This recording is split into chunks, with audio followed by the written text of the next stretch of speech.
মাও মাঝে মধ্যে রাগ হয়ে যায়, বাবাও মাঝে মধ্যে গুসা হয়, জানতে জ্বালাইতে বেড়া সর। কিন্তু রব বলে না বান্দা, আজও সেজদা দেও নাই, আচ্ছা খাও। বান্দা আজকে 365 দিন হইছে, একদিনও 5 ওয়াক্ত নামাজ পড়লা না, কি পরিমাণ গোসা উঠার কথা, কি পরিমাণ রাগ হওয়ার কথা। আল্লাহ বলছে না না বান্দা, আচ্ছা ঠিক আছে, তবুও খাও, তবুও ঘুমাও, তবুও পান করো। কেন? আল্লাহ আমি যে রব, আমি জোরে লালন পালন করব, দায়িত্ব নিছি, আমি জোরে বানাইছি, আমি যে আমার হাতে বানিয়েছি ওকে। এই জন্য আল্লাহ বলেন আর রহমানির রাহিম, আমি বড় দয়াবান, আমি বড় মেহেরবান। এই মেহেরবানির কারণে, দয়ার কারণে পরে আমি খাওয়াইতেছি, পড়াইতেছি। ও আমারে ডাকে না, কিন্তু আমি যে দয়াবান। ও আমারে একটা সেজদাও দেয় না, কিন্তু আমি যে মেহেরবান, আমি করব কি? আমি কেমনে ওরে শাস্তি দেই?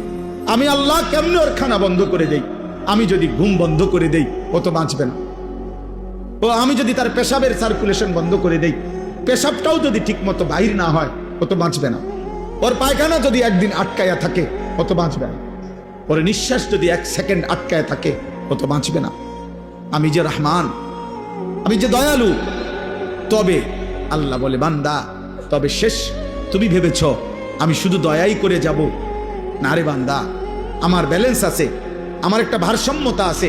আমি আল্লাহ আজ দুনিয়ায় মৃত্যু পর্যন্ত ওয়াদা দিছি, তোমার আমি লালন পালন করব, খাওয়াবো, পড়াবো, ডাকলেও না ডাকলেও, সেজদা দিলো না দিলো, আমার গোলামি করো আর নাফরমানি করো।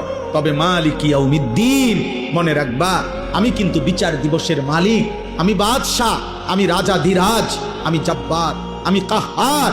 আজ দুনিয়ায় আমি যা দিয়েছি, খোদার কসম আল্লাহ বলছে বান্দা, তার সব কিছুর চুল চেরা, বিন্দু বিন্দু, জাররা জাররা হিসাব আবার আখিরাতে আমি নেব। আমার একটা একটা নিঃশ্বাস, এক এক ঢোক পানি, এক একটা চোখের পলক, একটা একটা লোকমা আমি হিসাব নেব। মালিক ইয়াউমিদ্দিন, আমি কিন্তু হিসাব নেব, আমি বিচার দিবসের মালিক।